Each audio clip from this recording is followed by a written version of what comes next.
I found something worse than the dark web. It's called the black web. Don't visit it. You have been warned. Hey everyone.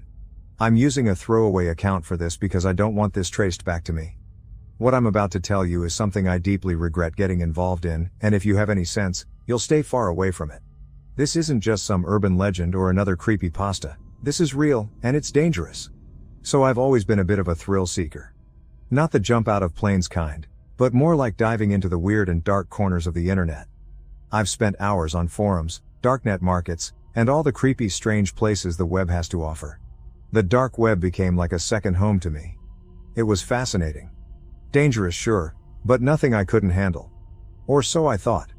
A few months ago, I came across a post on a forum I frequent. It was buried deep in a thread about conspiracy theories and urban legends. The title was simple: The Black Web, Not for the Faint of Heart. There were no replies, no upvotes, just this lonely post sitting there, daring someone to click on it. And of course, I did. The post was short and to the point. It claimed that there was something deeper and darker than the dark web. A hidden layer of the internet that even seasoned darknet users didn't know about. It was called the black web. The instructions were vague and cryptic, talking about special browsers and encrypted keys. There was a warning at the end: do not attempt to access the black web unless you are prepared for what you might find. Naturally, my curiosity got the better of me. I followed the instructions, which led me on a wild goose chase through a series of encrypted messages and shadowy contacts. It took weeks, but eventually, I got what I needed. A custom-built browser and a key, an actual, physical key, delivered to my door in a plain envelope. There was no return address, no note, nothing. I'll admit, I hesitated. But after all that effort, I wasn't going to back out now. I fired up my computer, launched the browser, and inserted the key. The screen went black for a moment, then filled with a mess of code. Slowly, a new interface took shape. It was like nothing I'd ever seen before. Stark, minimal, and deeply unsettling. The main page was a simple black background with a single search bar and a list of categories.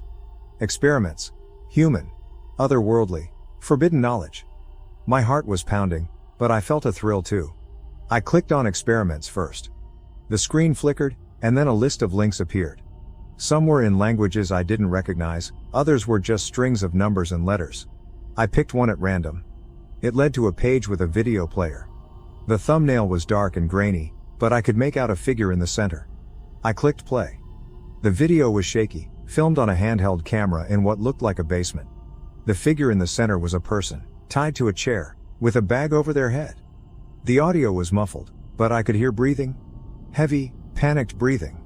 I felt a knot form in my stomach as a second figure entered the frame. They were dressed in black, face obscured by a mask. They spoke softly, too quietly to hear. Then, without warning, they pulled the bag off the person's head. The victim was sobbing, begging for mercy. I froze, unable to look away as the masked figure began to methodically cut into the person's flesh, all the while speaking in that same soft voice. I won't go into the details of what happened next. It's enough to say that it was the most horrifying thing I've ever seen. And the worst part? The person filming turned the camera on themselves at the end. They removed their mask, and I saw their face. It was expressionless, almost bored, as they stared into the camera and whispered, "Welcome to the black web." I slammed my laptop shut and sat there in the dark, trying to process what I'd just seen. My heart was racing, my skin clammy with sweat. But the nightmare was far from over. My phone buzzed on the desk beside me. A new message. It was from an unknown number. The text was short and to the point: "Keep watching." I should have stopped there.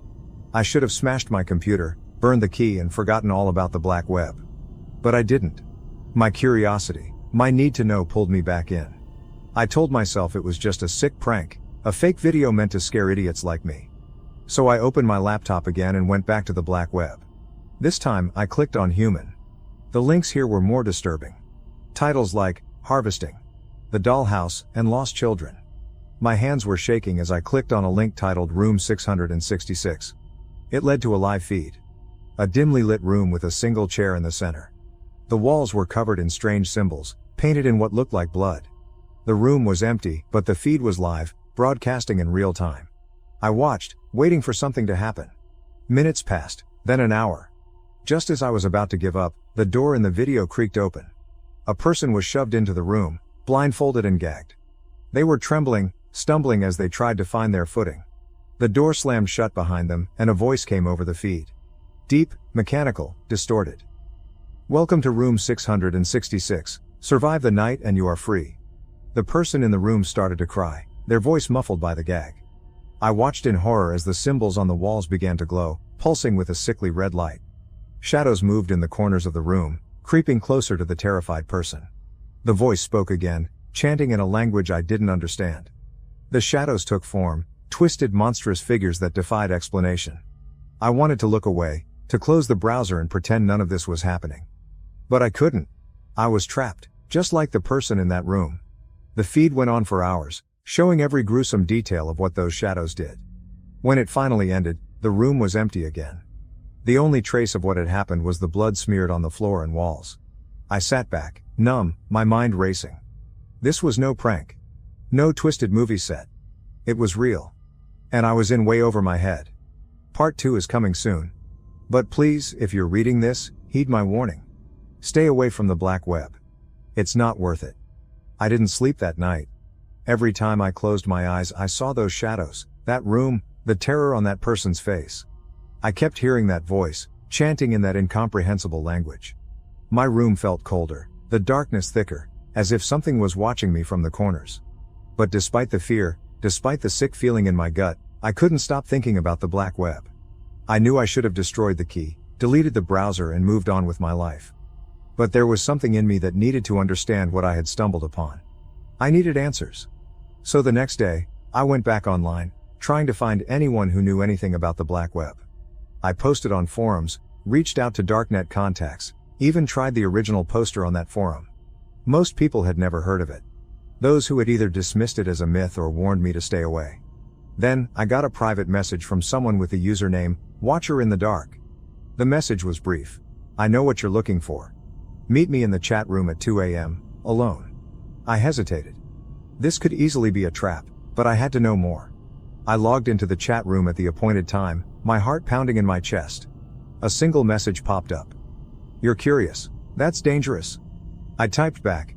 I need to know what's going on. What is the black web? The response was almost immediate. The black web is the darkest part of the internet. It's where the worst of humanity resides. It's not just criminals or perverts. It's something much worse. Something ancient. The site you accessed is just a doorway. There are things there that defy explanation, things that should not exist in our world. I felt a chill run down my spine. What kind of things? The answer came slowly, as if the person on the other end was choosing their words carefully. Rituals, sacrifices, forbidden knowledge. The black web is a place where reality breaks down. It's not just another layer of the internet. It's a gateway to something else. Something evil. I stared at the screen, trying to process what I was reading. Why are you telling me this? Because you need to understand what you're dealing with. I was like you once. Curious, reckless. I went too far and now I'm trapped. I can't leave, but maybe I can help you avoid the same fate. I felt a pang of fear and pity for this person. What do you mean trapped? I'm part of it now. They watch me, control me. The black web is alive and once you're in it doesn't let go. It's not too late for you. Destroy the key, delete everything and never look back. I wanted to believe this was just another scare tactic, another way to mess with me, but something in their words felt genuine, desperate. I thanked them and logged off, my mind racing. If what they said was true, I was playing with something far more dangerous than I'd ever imagined. But I couldn't just walk away. Not yet. I needed to see for myself. I told myself it would be the last time. One more visit, and then I'd destroy everything. That night, I plugged in the key and opened the browser. The familiar black screen greeted me and I felt a cold sweat break out on my forehead. I navigated to the Forbidden Knowledge section. This time, I was greeted with a single link titled, The Abyss Stares Back. I hesitated, my finger hovering over the mouse, then I clicked. The page that loaded was different from the others. It was filled with strange symbols, diagrams, and texts in languages I couldn't recognize. In the center was a video player, just like before. The thumbnail was an old book, its cover worn and cracked. The title was in Latin, Liber Tenebris. I clicked play. The video began with a hooded figure, their face hidden in shadow, holding the book. They spoke in a low, gravelly voice, the language ancient and foreign. As they chanted, the symbols on the page began to glow, and the air around them seemed to distort, like heat waves rising from the asphalt. The camera zoomed in on the book, and I could see the text shifting, the letters rearranging themselves into new forms. It was like the book was alive, its contents changing with the chant. The figure's voice grew louder, more intense, and I felt a pressure in my ears, a rising sense of dread. Then the figure looked up, and though I couldn't see their eyes, I felt their gaze pierce through the screen, straight into me. The chanting stopped, and for a moment there was silence. Then the figure spoke in English, their voice echoing unnaturally. "You have seen too much. There is no turning back." The screen went black, and my computer shut down. I sat there, trembling, my mind reeling. What had I just witnessed? Was it a ritual? A spell? I didn't know, but I could feel the wrongness of it, the sense that I had crossed a line. My phone buzzed again. Another message from the unknown number. "Now you understand. There is no escape." I felt a wave of panic. I threw my phone across the room and ran to my computer, trying to restart it.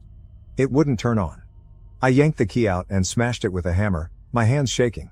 I felt like I was losing my mind. I wanted out, but it felt like it was too late. I spent the rest of the night in my living room. Every light in the house on, clutching a kitchen knife. The shadows seemed to move, to creep closer. I kept hearing whispers, seeing flickers of movement out of the corner of my eye. By dawn I was exhausted, my nerves frayed. But I knew one thing. I couldn't stop now. I had to find a way to end this. Part 3 is coming soon. If you've made it this far, please, take this seriously. Stay away from the black web. Don't let curiosity drag you into the abyss. I didn't go to work the next day. I called in sick and spent the day researching everything I could about the black web, the symbols I had seen, and the book in the video. Most of what I found was fragmented, obscure references in old texts, and forums filled with theories and speculations. Nothing concrete, but all of it deeply unsettling. Every now and then I'd hear a whisper or catch a glimpse of a shadow moving where there shouldn't be one. It felt like the black web was seeping into my reality, and the more I read, the more I felt it pulling me back. It wasn't just fear anymore, it was an obsession. Around midday, I got a message on my computer from an old darknet contact, someone I trusted. They asked if I was okay, saying they'd seen me posting about the black web and were worried. I told them everything, what I'd seen, what I'd experienced. They went silent for a long time before replying. "You need to get out of your house, now." I stared at the screen, my heart racing. "Why?" "Because you've been marked. They know where you are. If you stay, they'll come for you." I didn't need to be told twice. I grabbed my laptop, some clothes and left. I didn't know where I was going. I just needed to be somewhere else. I checked into a cheap motel on the edge of town, somewhere I hoped would be off the radar. That night, I couldn't sleep. The whispers were louder, the shadows darker. I felt like I was being watched, hunted. I sat in the corner of the room, my back to the wall, knife in hand. Around 3 a.m., I heard footsteps outside my door, slow and deliberate. They stopped just outside, and for a moment, everything was silent. Then a voice, deep and mechanical, like the one from the video, spoke through the door. "You can't run. You belong to us now." I froze, my grip on the knife tightening. The door handle rattled, but it didn't open. I didn't move, didn't breathe. After what felt like hours, the footsteps moved away, fading into the distance. I stayed awake until morning, my eyes never leaving the door. When the sun finally rose, I felt a small measure of relief. I knew I couldn't keep running. I needed help. I reached out to Watcher in the dark again, desperate for any advice. They responded quickly. "Meet me in person. There's a way to fight back, but you need to be prepared for the consequences." We arranged to meet at a secluded park later that day. I was paranoid, constantly looking over my shoulder, but I made it there without incident. Watcher in the dark turned out to be a woman in her late 30s, looking as haunted as I felt. She introduced herself as Sarah. "We don't have much time," she said, glancing around nervously. "They'll be watching." She handed me a small, leather-bound book, similar to the one in the video but different. "This is a grimoire. It has rituals, protections, ways to fight back, but it's dangerous. You have to be careful." I took the book, feeling its weight in my hands. "Why are you helping me?" She sighed. "Because I've been where you are. I got out, but not without a price. They'll never stop coming for you, but you can make it harder for them. You can fight back." I felt a spark of hope. "What do I need to do?" She pointed to the book. "There's a ritual in there, a way to sever their connection to you. It's not easy, and it's not without risk. But it's your best shot." We went over the ritual in detail. It involved a lot of preparation, symbols, candles, chants. It felt surreal, like something out of a horror movie, but I was willing to try anything. Sarah warned me that the ritual would draw them to me, that it would be a fight for my life. That night, I went back to the motel and prepared. I drew the symbols, lit the candles, and started the chant. As I spoke the words, I felt the air grow thick, the temperature drop. The shadows in the room seemed to come alive, writhing and twisting. Then they appeared, figures, just like in the videos. Dark, monstrous shapes that defied logic and reason. They surrounded me, their whispers filling the room, drowning out my voice. I fought to keep chanting. My eyes fixed on the grimoire, my heart pounding in my chest. One of the figures lunged at me and I felt a sharp pain as it slashed across my arm. Blood dripped onto the symbols, and the figures recoiled, hissing. I kept chanting, louder, forcing my voice to drown out theirs. The room shook, the shadows writhed, and the figures grew more frantic. Finally, with one last shout, I completed the ritual. The room exploded with light and the figures screamed, a sound that pierced my very soul. Then just as suddenly, it was over. The shadows vanished, the room fell silent and I collapsed to the floor, exhausted and bleeding. I don't remember much after that. I woke up in the hospital, my arm bandaged, my body aching. The doctors said I'd been found unconscious in my motel room, the door locked from the inside. They didn't know how I'd been injured, but I was lucky to be alive. Sarah visited me a few days later. "You did it," she said, a small smile on her lips. "You broke their hold on you. But you need to be careful. They'll still be watching, waiting for any chance to pull you back in." I nodded, feeling a mix of relief and lingering fear. I knew my life would never be the same, but at least I had a fighting chance. I promised myself I'd never go near the black web again. Some things are better left in the dark, unseen and untouched. Part 4 is coming soon. If you're reading this, please, take my story as a warning. The black web is real, and it's deadly. Stay away for your own sake. Recovering in the hospital, I had plenty of time to reflect on everything that had happened. The encounter with those dark figures, the ritual, Sarah's warnings, it all felt like a surreal nightmare. But the scars on my arm and the lingering sense of dread reminded me it was all too real. When I was finally discharged, I went home, but my house no longer felt safe. Every creak, every shadow seemed sinister. I kept the grimoire close, my only source of comfort. Sarah had told me it contained other rituals, protections, banishments, but she warned me to use them sparingly. "The more you interact with that world, the more you attract its attention," she had said. Despite my resolve to stay away, curiosity gnawed at me. I wanted to understand more about what I had encountered, about the entities that had almost killed me. I started reading the grimoire, not to perform rituals, but to learn. It was a dense, difficult text, filled with archaic language and cryptic illustrations. But the more I read, the more I realized just how deep and dark the black web's roots went. Weeks passed. I kept to myself, avoiding the internet as much as possible. But then the dreams started. Vivid, horrifying nightmares where I was back in room 666, or facing those shadowy figures again. I'd wake up drenched in sweat, the whispers from my dreams echoing in my ears. I knew I couldn't handle this alone anymore. I reached out to Sarah again. She agreed to meet, this time at her place. Her home was filled with protective charms, symbols etched into the walls, and various herbs hanging from the ceiling. She had clearly taken great pains to keep herself safe. We sat in her kitchen, a heavy silence between us. "The dreams won't stop," I admitted. "I feel like they're trying to drag me back." She nodded, her expression serious. "They are. Once you've touched that world, it's hard to completely break free. The best you can do is protect yourself and resist their pull." We spent the day going over more advanced protections, rituals to cleanse my home and ward off the entities. Sarah showed me how to create barriers using salt, herbs, and symbols from the grimoire. It was exhausting, both physically and mentally, but it gave me a sense of control. That night, I performed the cleansing ritual at home. I sprinkled salt in every corner, burned sage, and drew protective symbols on the walls and doors. As I worked, I felt a strange sense of calm. For the first time in weeks, the shadows seemed less oppressive, the whispers faded. But as I finished the last symbol, my phone buzzed. A message from an unknown number. "You can't hide forever." My heart raced. I showed the message to Sarah, who frowned. "They're persistent, I'll give them that. But as long as you keep your protection strong, they can't harm you." Days turned into weeks, and while the dreams became less frequent, the sense of being watched never fully left. I started to rebuild my life, slowly reconnecting with friends and returning to work. But I kept my experiences a secret. Who would believe me anyway? One night, as I was reading through the grimoire, I found a section I hadn't noticed before. It was about severing ties with dark entities permanently. The ritual was complex, requiring rare ingredients and precise timing, but it promised a way to close the door to the black web for good. I called Sarah immediately. "I think I found something that can end this once and for all." She came over, and we went through the ritual together. It required a special night, one where the moon was in a specific phase, and a location with strong natural energies.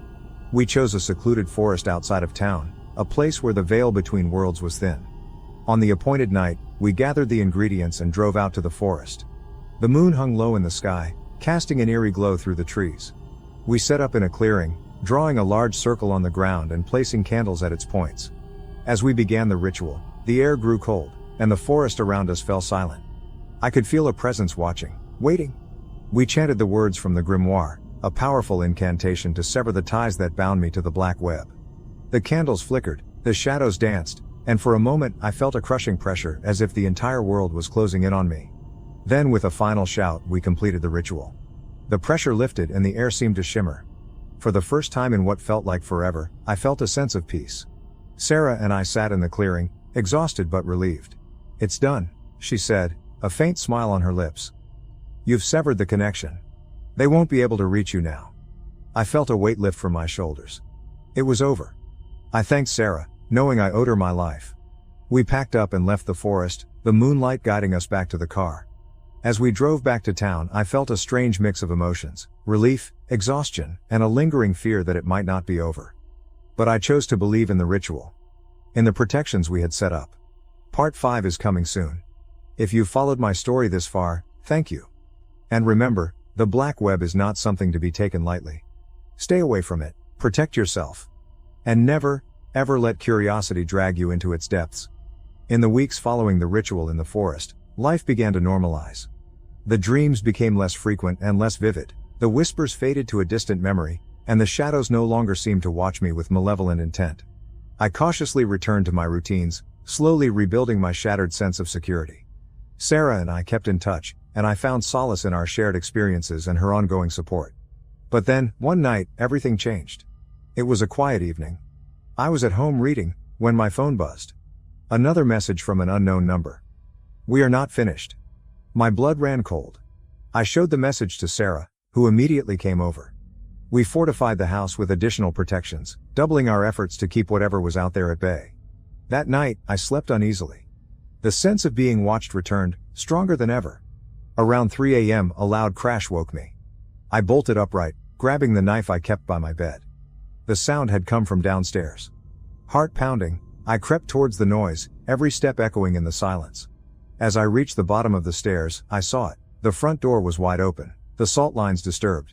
Shadows moved in the hallway, and the temperature dropped sharply. I could hear whispers, growing louder and more insistent. They were here. Suddenly, the air around me grew thick, oppressive.